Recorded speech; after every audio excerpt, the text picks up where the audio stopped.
Live from the Score Atlanta television studios in North Atlanta, this is Georgia High School Sports Daily, powered by IBEW Local 613. Good afternoon and welcome to the Georgia High School Sports Daily. I am your host, Craig Zager. Today it is Monday. We've got a great show. We will recap the first ever Mr. and Mrs. Georgia award winners at the Score Atlanta High School Football and Flag Football Awards from yesterday. We'll talk about that. We've got great videos, some pictures, and I'll be talking to Najee Wilkins about that. We will also go over the brackets in segment 2. We are into the championship round for football. We got some great matchups to talk about. We're going to have Tim Scott of the GHSA on to talk about flag football, the games that are supposed to be played tonight. We'll see if the weather allows that. And then we'll have Todd Holcomb on and some more coverage of the weekend. But let's go ahead and welcome on Najee Wilkins to get this show started. Najee, how's it going? Going good, man. How are you doing? How's everything? Did you have a good weekend? Yeah, yes, I did. I had a great time yesterday also. And so let's just go ahead and start talking about that. Our big Mr. Georgia award winner, it seemed like once it came down to the final votes, it was a very tough process, but it ended up going to Ousmane Kroma from Lee County. To me, he's just like a rare specimen at running back. He's got a really unique skill set just with the power, the ability. He was pinnacle in the leading offense this year in the entire state of Georgia.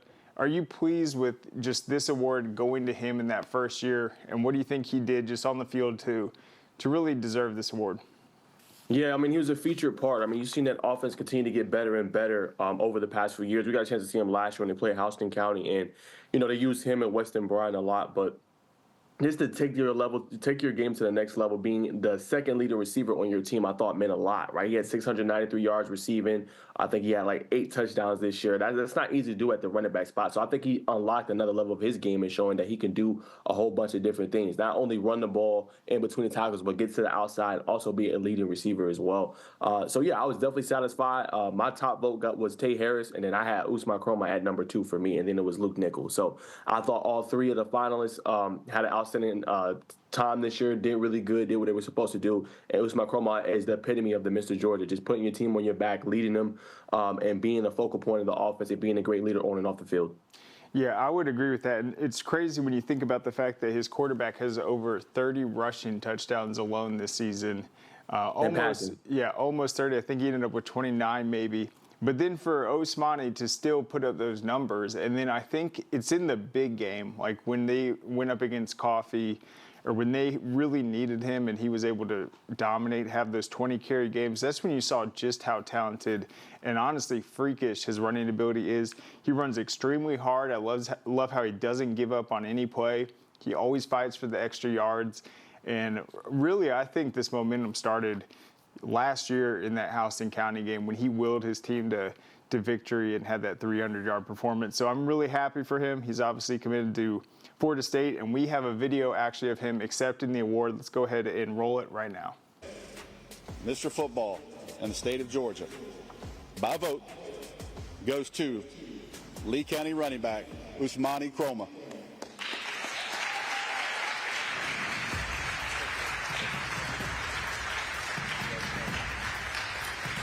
Say a few words. I'd like to thank my coach and my mom and my family. All right, we're back. And so you see Tay Harris was up there looking sharp, and then obviously Luke Nichols standing tall.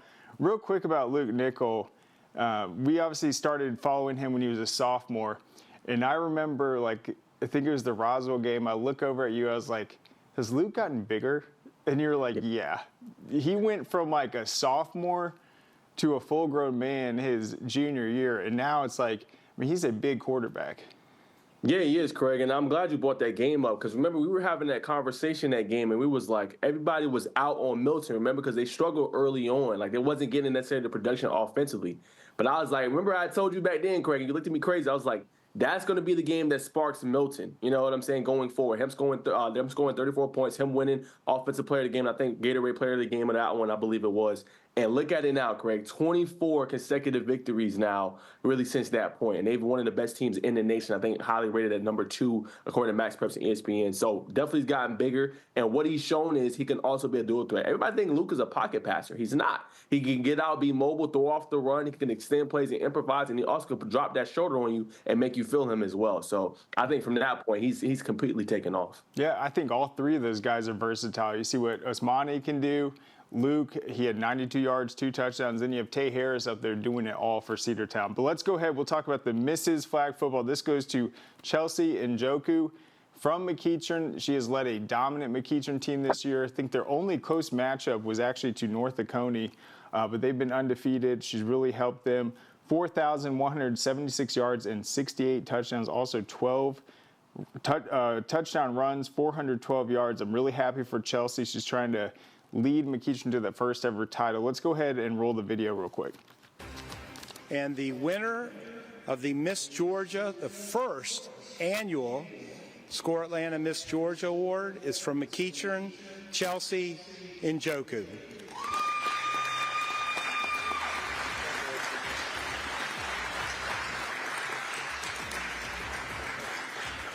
I'm gonna let you, Chelsea, if you could come up. We're running some highlights of you. But if you'd like to just say a few words, I know you don't have anything really prepared, but congratulations. I'd like to thank my coach, Coach Bergerdorf, for all the time and effort he's put into me this season, and my sister, my dad, for supporting me. That's it. All right, we're back. So there's Chelsea. What do you think, Najee, of Chelsea winning the first ever Mrs. Georgia Flag Football? The growth of the sport, and really just being that first representation of an athlete that stood out throughout the entire state and what she's been able to do this year. Yeah, I want to give credit to Seth and the whole committee that put this together and allowed her to win. She's an incredible player, right? A little bit of her story. She played basketball, guys, and transitioned over to flag football. And remember, she was a receiver starting out, and then she transitioned and told Coach Bergerdorf, hey, I want to play quarterback. And that took some maturation and some time, right? But now you're seeing she is the epitome of hard work, and that's why she's having really such great seasons. And I think just her continued growth, right, being able to read defenses, having those daily meetings and those lunch meetings with Coach Bergdorf to be able to take her game to the next level. And she's unequivocally the best player in the state, and she's shown that. And that's why McEachern are state title contenders and why they're so good this year. So just her story, I think, is great. It's not easy to transition from another sport. She just still plays basketball, but to be a player at such a high level, I mean, you got to give the credit to her and her hard work and her training and linking up with Coach Bergerdorf. I completely agree. There's a lot of great athletes, but when we had the Corky Kell 7-on-7, the flag football tournament, I was like, that looks like the Mrs. Georgia right there. And then what she's done this season is pretty incredible. All right, let's get real quick to these headlines real quick. Starting with headline number 3, Hebron Christian football reaches its first ever state championship.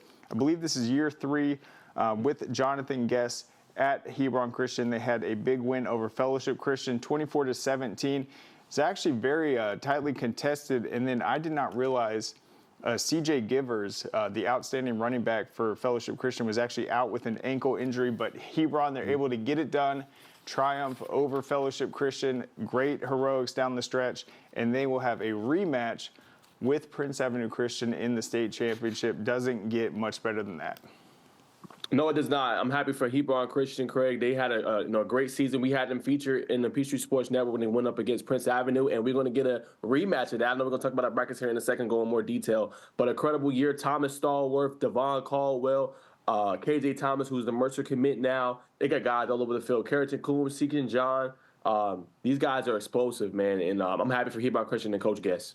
Yep, and you were right about that game being a lot closer than I predicted. Credit to Fellowship Christian. They really put up an outstanding matchup. All right, headline 4 real quick. Number 1 ranked Carrollton defeats number 2 ranked Buford in Tom Ridden Stadium's finale. They will be getting a brand new stadium next year. That's Buford will. Carrollton scored 13 unanswered points in the second half to win 30-17. Another great performance by Kamari Farmer. I think the key for me in that game was Carrollton's defense impressed me, just holding Buford to 17 points. That is a good sign for them going up against Grayson. We'll see if that's more of a defensive battle or offense. But we got one more headline now. Let's get to it. Yes, sir. Milton impresses in a 56-28 win over Lee County. It was a phenomenal game. What I was most impressed with in this one, just their ability, right? Now, Lee County hung tough. You had Weston Brown with a touchdown run. You had, obviously, Usman Cromar getting involved. But this game flipped when the defense was able to get a turnover. Two incredible plays made by two great cornerbacks that's going to the SEC, and Dylan Lewis and, obviously, Tyler Redmond. Both made incredible plays on the ball. And in a flash, you see Milton go about 3 touchdowns going into the break. One, obviously, a nice one-handed catch there from C.J. Wiley. Another was a bomb down the field. And look at this right here. I mean, look at that speed. Like, he's jogging that at the start, and then it just turns on another gear, runs a sub 10-8, 10-7 for C.J. Wiley. 5 catches, 165 yards, and 3 touchdowns in the win. He was phenomenal all year long, and he really had one of his best performances, over 1,000 yards receiving this year. He is explosive. He's fun to watch. He's going to be an elite player, man. But shout out to Milton. Luke Nichols, 7. I think he had 6 or 7 touchdowns. 5 through the air, I believe, and 2 on the ground. TJ Lester, 170 yards rushing and 2 touchdowns. He was great. Yeah, 42 points in the first half. And it seemed to me, and I actually asked Luke about this, I was like, it looks like you really understand the individual skill set and patterns of each receiver. And it's like when he throws to Wiley, he knows to put a little more touch on it, let him go out and get it. He's really connected with each of the receivers. He said, honestly, that's just repetition, but a lot of these guys he has been playing with for multiple years. There's a lot of experience on this Milton team. Yes, it is. And we didn't even mention the defense. Hayden Tumini and A.J. Bitten filling those holes, being able to tackle him in the backfield. Think about this now, real quick on Usman. Think about how many guys he's going to the second level without getting touched. Milton was bringing the punch to him and hitting him in the backfield and did an outstanding job there as well. I wanted to point that out. Yep, great game plan, great victory. That was a 56-28 win for Milton. They are on to the state championship, trying to win back-to-back for the first time ever. One more football game for the career of Luke Nichols. All right, we're going to be back on the other side to break down the brackets, the semifinal results, also look at some of these championship showdowns. Great teams are committed, focused on the details, and work hard to be their best. From practice to games, right down to their gear. Your field is a critical part of the game that allows your athletes to showcase their athletic abilities. Sports Turf is committed to bringing your team innovative sports surfaces with unparalleled performance. You bring the vision. Our team brings it to life. The Georgia Sheet Metal JETC equips apprentices with the knowledge and skills required to start a rewarding career in the sheet metal industry with programs in HVAC, industrial welding, and testing, adjusting, and balancing. Training is 100% free and allows apprentices to earn as they learn. Journeymen graduate with no student debt and have the potential to earn more than most college graduates. Visit our website to learn more about this opportunity at careersinsheetmetal.com. This makes my dad proud. He went through his whole career as an employee. Now I'm the employer, something he didn't achieve. We are signatory to IBEW and do IBEW people wherever we go that we feel like they are faster and better than any of our competition. The advantages of being a signatory contractor is you're trained employees. You have unlimited manpower. It allows me to bid on jobs that I ordinarily would not go after. Man, you know how to do this? Man, I don't even know. I was flipping burgers last week. Violation, unsportsmanlike conduct, impersonating a craftsman. Skilled trade unions are well-trained career pros, not part-timers. Construction is a rewarding and lucrative career with the advancement potential, but you have to do it the right way with the right training. Learn how you can be a pro. Find your career at GeorgiaConstructionCareers.com. Georgia High School Sports Daily is brought to you by the International Brotherhood of Electrical Workers, Local 613. Electrify your career. Welcome back to the Georgia High School Sports Daily. All right, we're going to break down the brackets, take a look at these championship matchups. I'm joined by Najee Wilkins right now. We will start in Class 6A. So I talked about the Carrollton win over Buford. Carrollton's able to take a 17-14 lead, Carrollton trailed 17-14, my bad. And then they held Buford scoreless in that second half. Great defensive effort.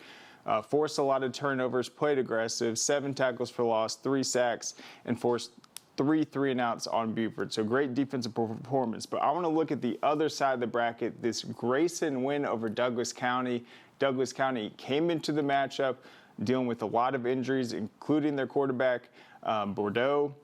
They had to shuffle some pieces, but they were up big in this game, and then Grayson had a comeback. I want to ask you, Najee, about this matchup, what you saw from Grayson, and then do you think they can give Carrollton a ball game in that finals? 100%. Grayson has a great team. Obviously, one of the assistant coaches of the year was Greg Carswell, who's their defensive coordinator.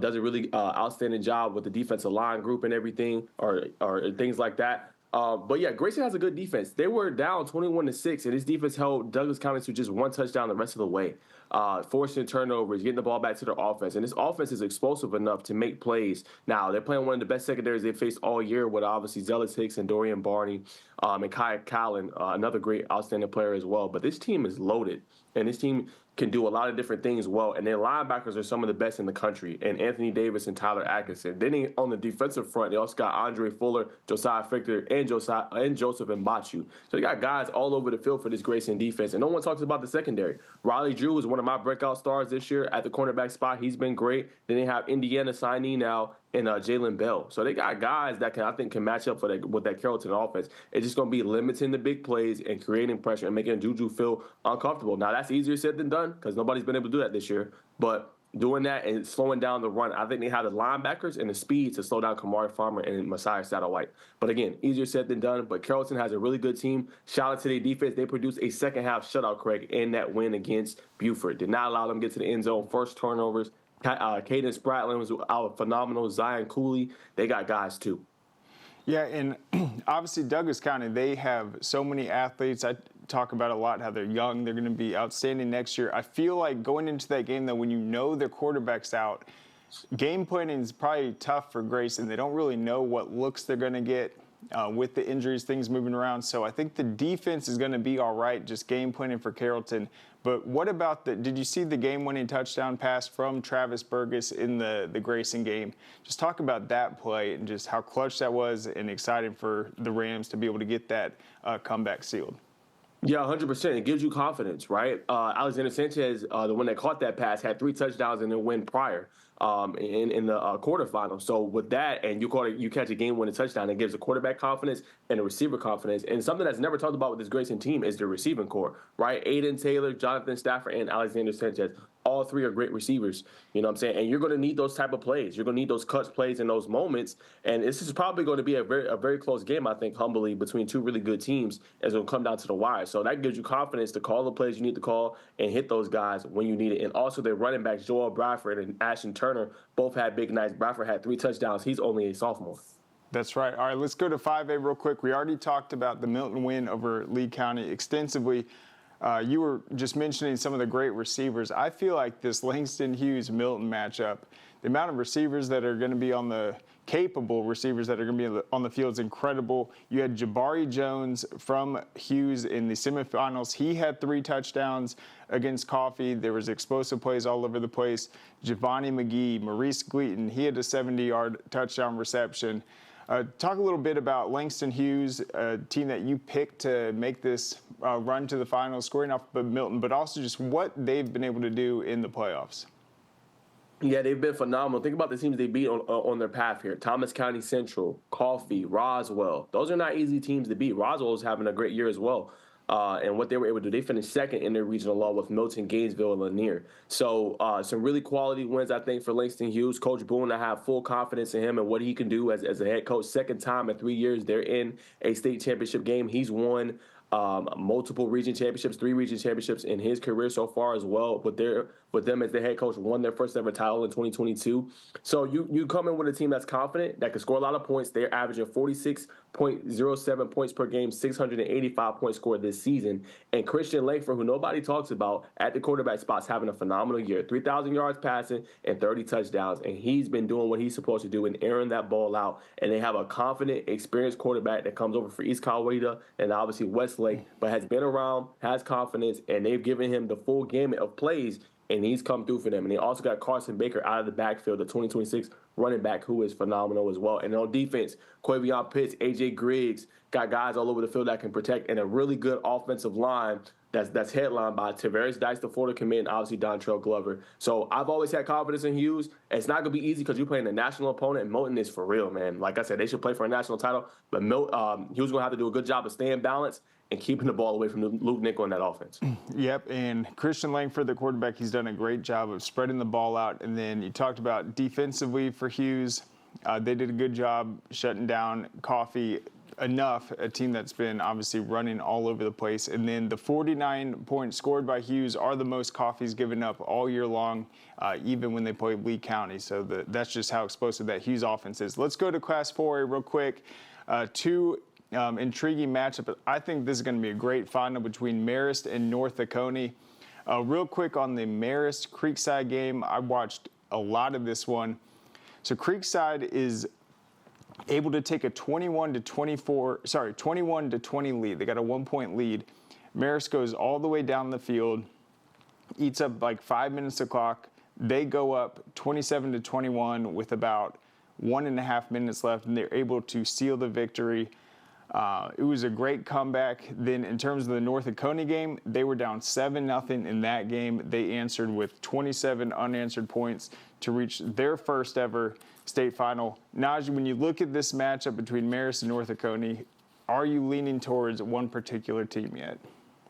No, not yet, but I got to give you some grief, Craig. You were supposed to pick North Oconee. You've been high on them all year. I told you they was going to go in there and they're going to be able to play against Blessed Trinity, man. You didn't believe it, but nevertheless, yeah, I think they will be able to compete. They're going to have to slow down the run. It's not going to be easy, but what I like about North Oconee that nobody talks about, they can win in other ways. Like, they got a field goal block, return for a touchdown in that win against Blessed Trinity. The defense can create turnovers and return them for touchdowns. So when you have a team that can score in a myriad of ways, that definitely blows in your favor. So I feel like North Oconee is going to have a couple of those scores, return touchdowns, defensive touchdowns, something on special teams in order to kind of get that difference maker against Marist, because Marist is a tough team as we've seen. That's right. I picked the Titans to win. They did. It was the Titans versus the Titans.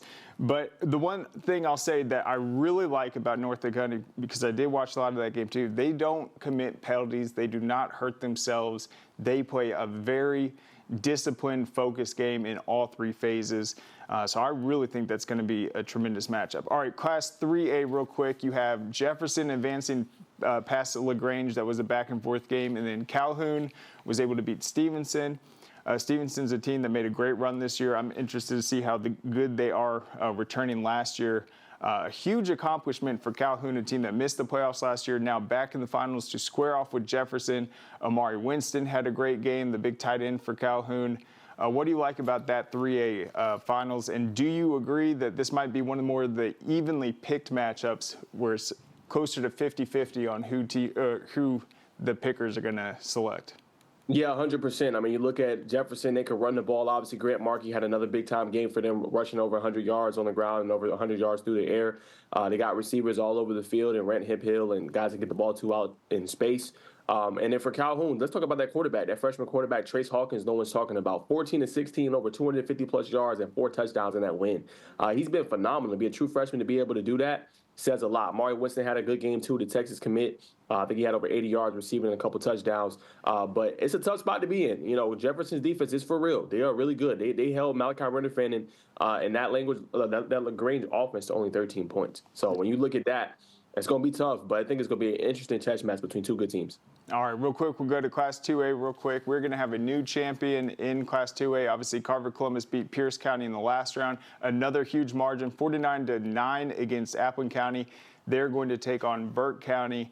That is all about Omari Williams, the big running back. All right, in Class A Division I, Northeast Macon made its first ever state championship, a big win over Fitzgerald, 46-14. They will play number 1 ranked Toombs County. You're going to have Bowden against Brooks County in Class A Division II.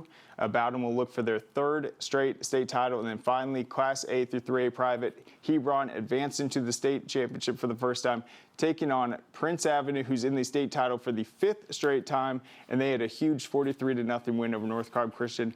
Very impressive, but this is a rematch. The teams are familiar with each other, and it's the only championship rematch we have. Yeah, it should be a lot of fun. I can't wait for that Toombs County Northeast making a team you was high on, Craig, all year long. So shout out to you. That should be fun. And 2A, how about Carver Columbus real quick, Craig? In that game, and they're going to be featured in my top performers real quick, they held Appleton County to 54 yards of total offense. I'll leave it at that. Yeah, they might have the best defense in the state, honestly. But yeah, we'll be back on the other side, I believe, with Tim Scott to talk about the flag football playoffs and football.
Georgia High School Sports Daily is presented by GeorgiaConstructionCareers.com. Transform your future today.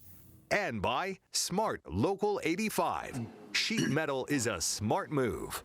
Welcome back to the Georgia High School Sports Daily. Right now, we're going to welcome on the GHSA's Tim Scott to talk about the upcoming state championships, some of the game day cheer competitions over the past weekend, and maybe a little bit on our first ever award show. But Tim, how's it going today?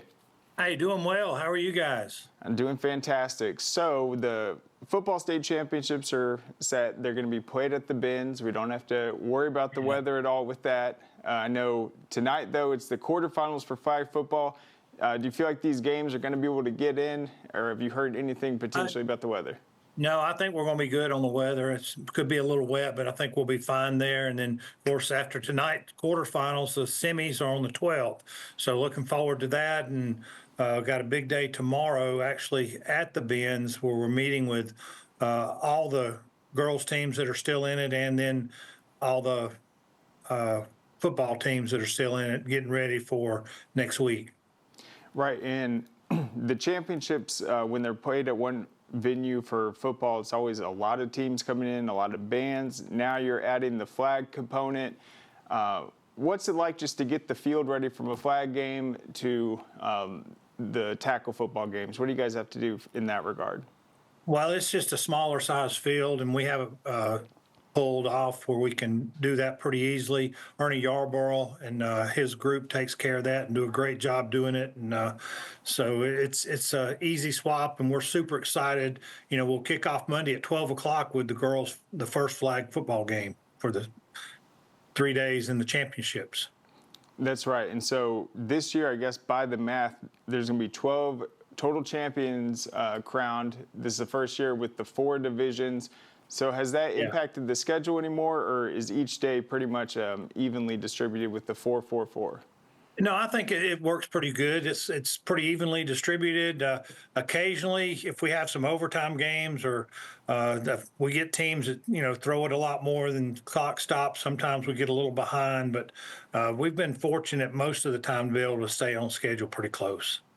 And do you guys have the trophies all ready to go at this point? We have everything. We'll load the trailer up on Friday. I'll hook that on Sunday and go over on Sunday as we work through some things and prepare for Monday at 12 o'clock. Okay, and so you mentioned a meeting. You said that was tomorrow for the flag football team. So the teams that advanced today will be meeting tomorrow? Yes, we'll meet with all the teams. I realize they have a HCBU championship or bowl game on Saturday at Mercedes-Benz. So we're meeting actually at Mercedes-Benz tomorrow with all of the boys teams that are in the finals, and then all of the girls that are in the semifinals, because we don't know which team will make it. So we're invite them all. We have to go over, hey, here's how you get to the press box. Here's where your band buses come in. Here's where your cheerleaders get off at. And, here's how you load and unload and the, different things that they have to do. What happens when a game's over with? We're on a time schedule, and we just have to make sure that all of our schools adhere to that and, we remain on there. Really no wasted time. For sure. And we're going to actually address this in the next segment with Todd, but a team like Northeast Macon, they have been around for 54 years. They finally made their first ever state title. They're going to get to play it at Mercedes-Benz Stadium in Class A Division I against Toombs County. Should be quite an atmosphere. But when you look at these matchups, what do you expect, just the overall crowd participation and buzz around this year's matchups? Well, I'll tell you, I was at the Bowden game, and there was a great crowd at Bowden Irwin last week, and we had people at the Northeast game, and they had a really great crowd. I'm super excited for Bibb County school systems and the Northeast Raiders as they get to participate. But when you look at the matchups, I think we're going to have some great games. Carroll Grayson, Hughes Milton, Marist North Oconee, and the list just goes on. Jefferson and Calhoun, and Jefferson Calhoun is a rematch of several years ago, so we're super excited. Yes, so Northeast, they're the team that's making their first ever, but as you mentioned, a lot of familiar faces will be there. In terms of the flag football matchups, is anything going to be different this year in terms of the state finals with the schedule, or who's going to be playing in that first matchup? Well, don't know yet. We still have the quarterfinals and semis to do before we make that decision. But it will be, is it Class A Division I will be the first? Or sorry, Class I don't have that in front of me to look at it right off the top of my head. We do have that listed on our website. Okay, so we will check that out. And then I want to ask you a little bit about the game day cheer competition. Looks like the cheerleading came to a close. We had the regular competition and then the game day over the weekend. What did you hear about just how that went?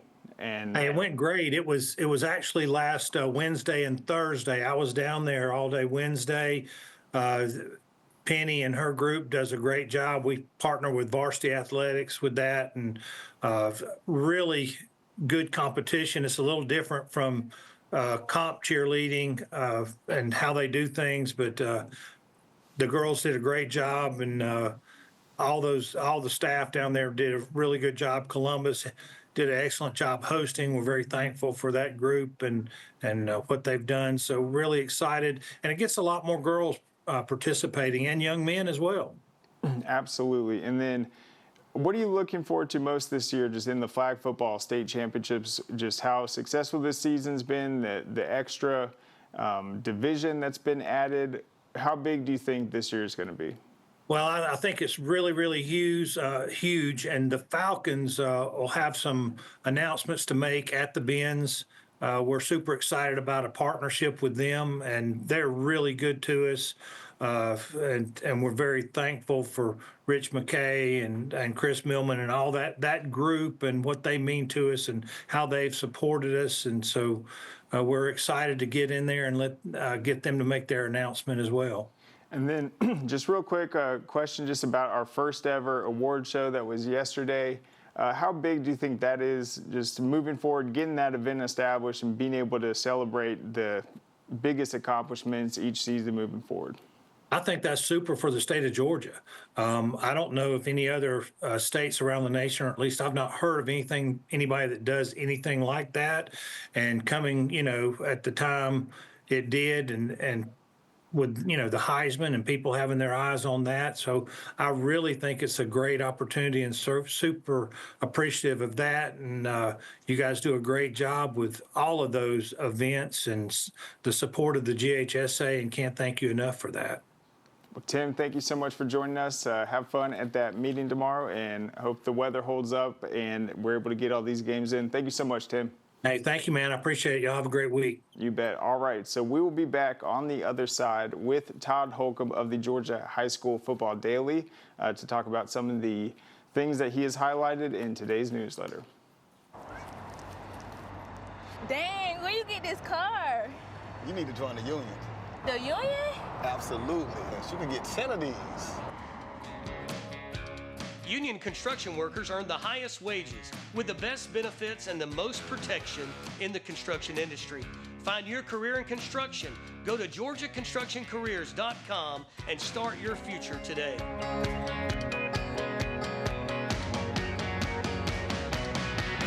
A journeyman with Local 85, when you turn out, you can be hitting six figures. Hey, I have your back, you have my back. We're going to do this together. We're one for all for one. College just wasn't for me. Let's look into actual career jobs that wouldn't take college, where I wouldn't, lose money and all that. Instead of losing a lot more money at the end, why not make money and make more money at the end?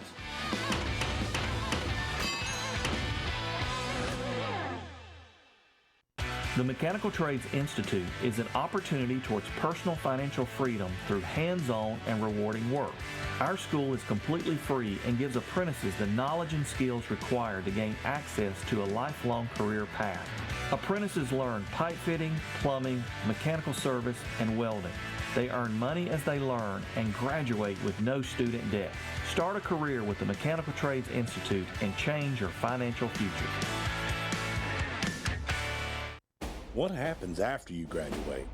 Will you go to the next level? Will people have your back in the heat of the battle? Will you still train like a champion in pursuit of greatness?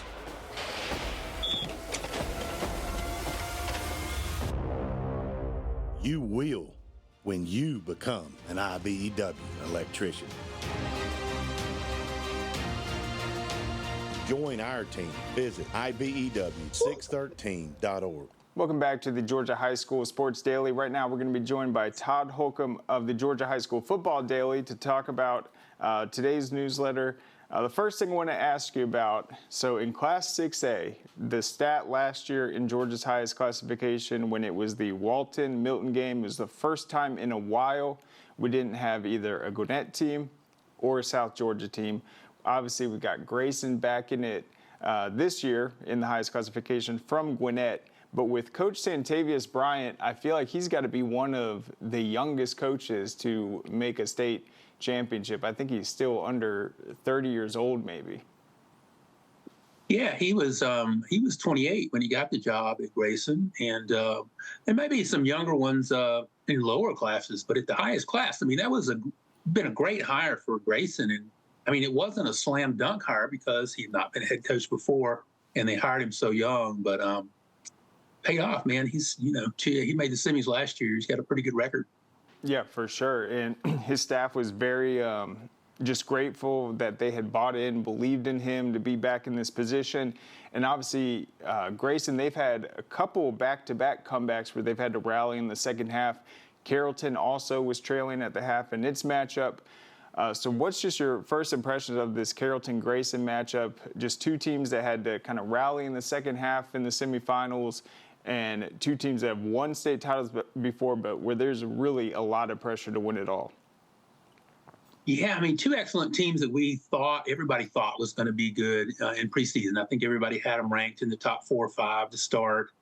So it's not a shock that they're here. You know, Grayson got off to the tough start. You know, they lost Collins Hill by a point, but they haven't lost since then. Carrollton hasn't lost all year. So this final between these two teams, if you look at all the major D1 prospects and, Tyler Atkinson, a 5-star for Grayson, and then, of course, Julian Lewis. I mean, it's better than average for sure for a state final in the highest class. And that's saying a lot. We've had a lot of good finals in recent years. For sure. And then I want to ask you about this first highlight you had in there, Worth the Wait, and how Northeast Macon, they gone 54 years of existence before they finally reached their state title. You see at the top of that list, you have Perry. They lasted 70 years. They actually broke Milton's record from 2018 where it was 69 years. So Perry, the 70 years, that's the all-time. I felt like Northeast Macon all year long has been similar to Perry, where it's a middle Georgia team that's never been in the state finals, has a great year, and now they're going to be able to play for it all. So we saw Perry in their first ever state championship. They're able to win last year over Stockbridge. Northeast will have a chance to go 1-for-1 in their first ever appearance. But, I mean, how cool is it for a team that's been around that long to be able to make it for the first time? Yeah, these are my favorite stories, really. I mean, I don't, as a journalist, like you, I don't pull for teams, but I do pull for cool stories, And yeah, I mean, Northeast not only is this their first state final, and this, they opened in 1970 in Macon, but there's been no Macon team since 1975 to play for a state championship. And, and Northeast has never played for one. And then their coach, Jeremy Wiggins, is an alumnus of that school, grew up in Macon. So this, to me, Northeast is the best storyline of all the finals. I mean, just kind of a heartwarming story of a coach going back to his alma mater, and, they've been struggling, and he's built them up, and here they are. And you're right, they're not really, it's a cool story, but it's not really a true Cinderella. I think people thought they might be good in preseason, and especially once you realize that Nick Woodford was recovered from that knee injury. I mean, he's a beast, so they can definitely win their championship game. They're a strong contender. Yep, they dominated Fitzgerald in the last round. You also have North Oconee. They reached their first ever state championship. They will play Marist. That should be a heck of a game in Class 4A. So real quick, let's talk about this flag football player of the week from Blessed Trinity. That is Maggie Sullivan, junior running back and edge rusher for BT. She was selected. She had 8 receptions for 105 yards and a touchdown and a sack over Woodstock in the Division IV first round last week. I guess just what's the plan for coverage for flag football the rest of the week, just with the big matchups tonight and the semifinals coming up? Well, you got 2 more rounds, and then the winners of those will be in the championship game next week in the Mercedes-Benz Stadium. And our coverage is mainly just acknowledging these outstanding players and giving them the attention that they deserve, and that they would not have had 5 or 10 years ago because the sport would not exist. And Maggie, we just thought she was an excellent choice because she's caught over 100 passes, this year for over 1,000 yards. It's interesting the statistics that these girls put up, and she is another top lacrosse player. She's going to play that in college. I say that because I know you're a lacrosse fan, and that sport tends to transfer very well to flag football. Yes, it does. If you can catch a ball in a stick, you can probably catch a football. It's very difficult. So you also had the 4 questions with Luke Nickel. He's an unbelievable player. We know how great of a career he's had. Really impressed with just how he's led this Milton team with the spotlight around them. The defending state champs in 7A. It seems like he's just really comfortable out there. Rusty Manziel made a comparison to Jake Fromm when he was only a sophomore, just with his leadership on the field, his decision-making. How good do you think Luke Nickel has been this season? And, I mean, how does it kind of rank up just the numbers he's been able to put up and the consistency?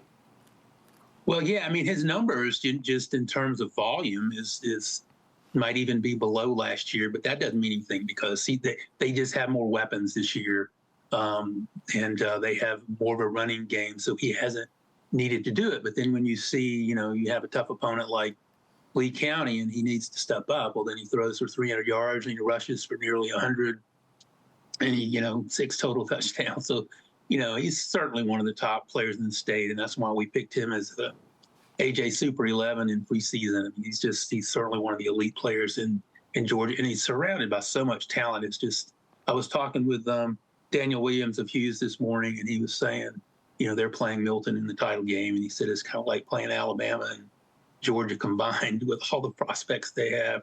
But I wouldn't rule out Hughes from winning that, though. They're a good team, too. But that Milton team is special. Yeah, it honestly reminds me of that 2022 Hughes team that was just unstoppable. And now you got a seemingly unstoppable Milton team. It's actually funny. So with Luke Nickel, it was last year in the playoffs. People were asking if he was mobile at all, and I was like, I've seen him run quite a bit, but the stats weren't there. Then they ended up playing Colquitt County. I think he had like 120 rushing yards, and they would not have won that game without him making those plays on the ground. So that is definitely something where I think he's worked very hard on that. Let's go to the trivia real quick. Friday's question was Burke County's Franklin Stevens became just the 5th coach in GHSA history to lead 4 different schools to the semifinals. Stevens' other schools were Lamar County, Tucker, and Ware County. Who were the first 4 coaches to do that? The answer, the coaches who have led 4 or more schools to the semifinals are T. McFerrin, Elbert County, Forest Park, Jefferson, Lithonia, and Peachtree. I guess he did it at 5. Jeff Herron, then Mike Hodges, Charlie Winslet, and Franklin Stevens was also on that list. Real quick, today's question, what 3 coaches with previous state titles can win championships with a second school next week? All right, so there's 3 of them. Joey King's got to be on that list. You got to go Franklin Stevens because he won one at Tucker. And, man, that is a tough one. It's got to be Jonathan Guess. Yep, you got it. Boom. All right. On the spot. That's a great question, though. Real quick, just about the rematch. I know there's not a lot of rematches in this finals. It's just going to come down to it in Class A through 3A. How big do you think that Hebron-Prince Avenue matchup's going to be? Do you see that becoming a premier rivalry with just how good Prince Avenue's been and then just with the coaching staff and talent that Hebron's been able to put together? Yeah, it may remain one for sure. I mean, you knew that when Hebron Christian hired Jonathan Guest that there was a chance that they were going to maybe become the new Elka. That may be a little bit high since Elka won 6 state titles, but yeah, I mean, all of a sudden they're in the finals and they were really good last year. If you remember, they lost to Cedar Grove in a close game in the first round. Cedar Grove won the state title and they returned most of their players, so people could see this team coming. And Prince Avenue, they're going for their 3rd straight. So and they're not that far apart. Hebron's in Lilburn and Prince Avenue around Athens, Bogart. So and they're in the same region. So I'd love to see those guys playing a lot in the future. Yeah, that might be the most exciting matchup in the finals when it's all said and done. But Todd, thank you so much for joining us. Hope you have a great week, and we'll talk to you later. Sure. Thanks, Craig. Take care. All right, so there goes Todd. We've got one segment coming up on the show. We're going to break down more of the flag and football awards from yesterday, and we'll also talk about some more news heading up this week, including the Corky Kell basketball, the 2nd year. We've got that coming up later in December. Also, of course, the Georgia Elite Classic. We'll add flag football to that. That's going to also be in December at McEachern. Also, be sure to go to scoreatl.com. We've got tons of stories and headlines up there. But we will be back on the other side.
All right, welcome back to the Georgia High School Sports Daily. Right now we're going to recap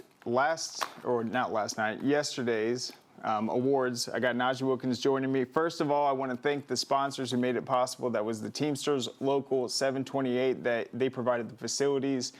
It was incredible.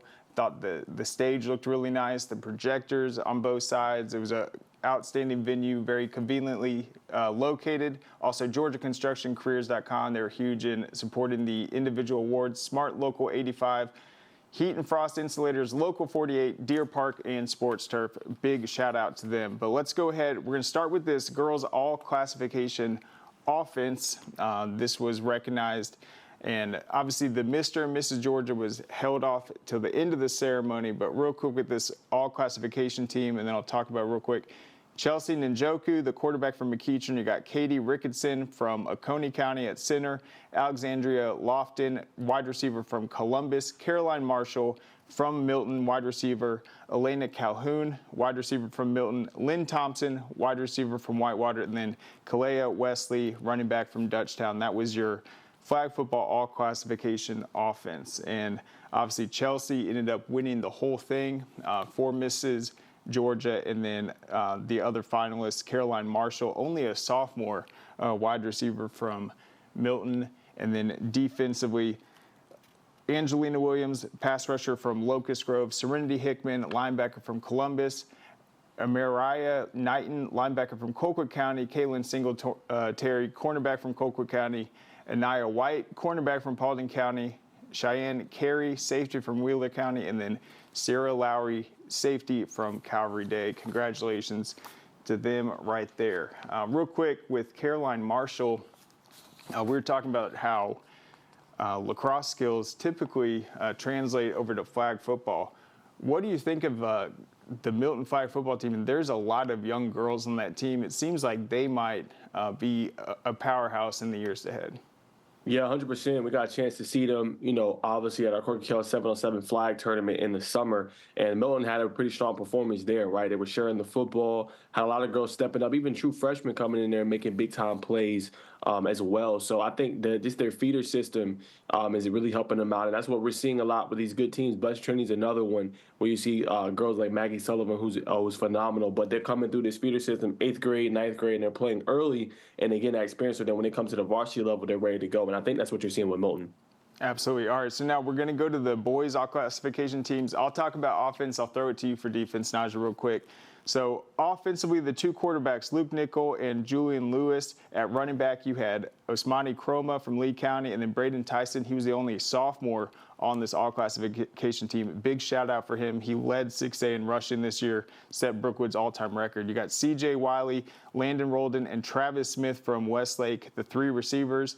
At the offensive line, you had Alex Payne, Gainesville, Mason Short, Evans, Brandon Anderson, a junior from North Cobb. He's Kent, a tight end from Brunswick. He is an absolute beast. Elias Williams, Cortez Smith, Josh Petty, Todd Robinson, and Noah Godhard. Real quick, Najee, talk about the defensive all classification team. Yeah, very special unit. Herbert Scroggins, love what he did this year. Led the state in sacks for Benedictine. He was phenomenal. Andre Fuller, he had over 12-plus sacks this year. Phenomenal. 33 quarterback hurries, 58 tackles. Waylon Allen and Gregory Jackson both were top 5 in the state in sacks this year. Just phenomenal, underrated players. Elijah Griffin, he speaks for himself. #1 player at the defensive line spot, and one of the top 3 player, I believe, in the country in the 2025 class. Seeking John, what he's been doing with Hebron Christian. Savion Husband, another player underrated for Mays, but over 150-plus tackles this year. Same with Braxton Davies. No one ever talks about him, but he was phenomenal this year. Tyler Atkinson, top player in the 2026 class. Well, what he can do, and he's been phenomenal this year, one of the best linebacker cores in the state. Christopher Hatfield had like 8 interceptions this year for Long County, and what he was able to do. Terrence Favors is the one to put on everybody's radar, but what he can do on both sides of the football, and he was phenomenal. So I had to put him on this list. Jatavius Wyman is a true shutdown corner, and he's an athlete on the other side of the ball. He's elite. Tay Harris speaks for himself, Mr. Georgia finalist. We know what he could do on both ends of the field. And last but not least, Courtney Williams and William Bates had a phenomenal punting career with Ware County, and Williams had 10 interceptions this year. Absolutely. All right, let's go to our assistant coaches of the year real quick. We'll get into the coaching awards. All right, so there you see it for the tackle football. Carswell from Grayson, who we mentioned. You see Bruce Miller from Hebron Christian came out in retirement to join that staff. Let's go to the flag coaches of the year. All right, Marcy Cochran, Southeast Bullock, Thomas Mills from Loganville, Brandon Harwell from BT, and then Cassie Smith from South Forsyth. Those are the 4 winners, one from each division. Now our overall coaches of the year, that went to, for football, you see Lukeman Salam from Harrison, Brett Vavra from Sprayberry. He led them to the first region title in quite some time. Dustin Atkins, first-year coach from Ola, Marquise Westbrook, Peach County, Winston Gordon, Hapeville Charter, Chad Cheatham, Fannin County, Don Driel Peekins from Mitchell County, and then Josh Alexander from Athens Academy. The overall coach of the year, Dave Hunter coach of the year, was Drew Swick of Collins Hill, and then for flag football, Jake Burdorf from McEachern, the 2024 Dave Hunter coach of the year. Yeah, 100%. Well-deserved. I love to see Coach Bruce Miller on here after he retired and having an impact. Coach Gene Carswell, Bergerdorf, one of the best ones in flag football. And obviously, last but not least, Coach Swick, the outstanding job he did with Collins Hill, right? Made the playoffs last year, went a step further this year, Craig, and they were phenomenal. Yep, and they made great improvements both sides of the ball. I think they're going to be certainly a top 5 team to open the season next year. But that is it for today's show. We will be back tomorrow with more coverage of everything high school sports. Go to scoreatl.com. You can check out more of the awards, the recap. Be sure to follow us on our social media. Also, we have a ton of footage and action from yesterday. But thank you so much, everyone, for joining us, and we'll see you tomorrow at noon. Hey, is the power off on this? I don't know. Just take it off. Safety violation, unsafe work conditions. In the construction trades unions, safety is our highest priority, and we train you to recognize and speak out on unsafe working conditions so that everyone arrives and goes home safely. Learn about careers in construction at GeorgiaConstructionCareers.com. Beginning the morning you opened your eyes, we spent every waking moment preparing you for the day you'd leave our nest. Whether it's driving to practice or helping with homework, it's all prepared you for, what am I going to be when I grow up? Will you be ready? After much thought, I made my decision to take my talents to the IBEW Local 613. The International Brotherhood of Electrical Workers is not simply a job, it's a career. Visit IBEW613.org to begin a new future today. Are you interested in becoming a deputy or a jailer? The Gwinnett County Sheriff's Office is hiring and looking for individuals passionate about protecting and serving their community. If you are 18 years or older, join our team by visiting GoGCSO.com for more information. Gwinnett County, together we can make a difference.